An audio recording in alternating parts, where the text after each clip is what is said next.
Objective and Subjective Time in Death of a Salesman, a Cognitive Neuropsychological Analysis of Memory and Temporal Perception. By Mufid F. Al-Abdallah.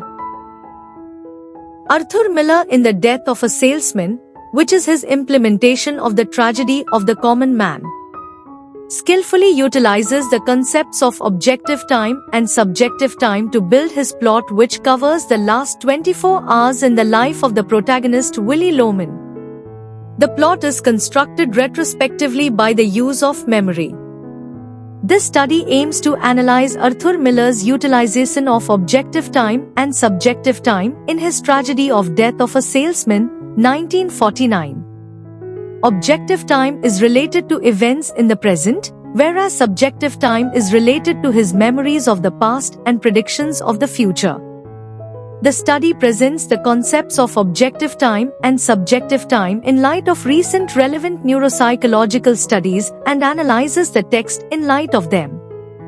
Present events that belong to the objective sphere in the play are few, and they make the backbone of the plot, which covers the last 2 days in the life of the character. These events and the dialogues they stimulate belong to the domain of objective time. The memories these events and dialogues trigger belong to the domain of subjective time. Memories of past experiences and future predictions record the protagonist's mental activities, the mind moving back and forth in time, which is either gone or has not come. Therefore, these memories cover the past life of 63 years of the protagonist, whereas the objective sphere covers the last 48 hours of the protagonist's life. The method used in the study is a close textual study of the play in light of modern neuropsychological theories. The study divides the remembered life of the protagonist into 3 phases, namely his early years before he got his job as a salesman in Wagner's company at the age of 34. The second phase covers the years from 34 to 51, when his son discovers his illicit relationship with a woman in a hotel in Boston, and the last phase covers events till the beginning of the play. Noticeably, the character does not remember things in the order of their occurrence. Remembered events from the 3 stages are related randomly across the play. The study explains why the dramatist employs episodic memory in the first and third phases, and future memory in the second phase to forecast future accomplishments and events.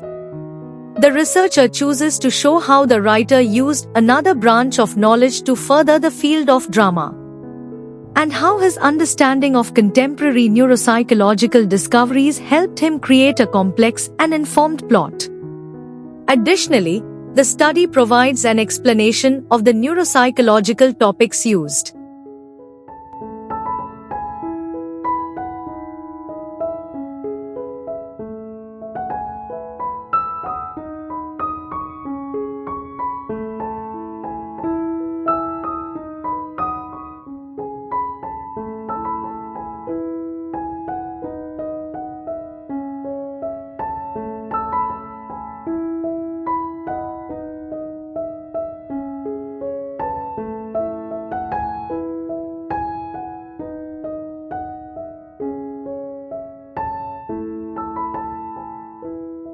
Thank you for watching this video. Please subscribe to our channel to watch more scientific videos.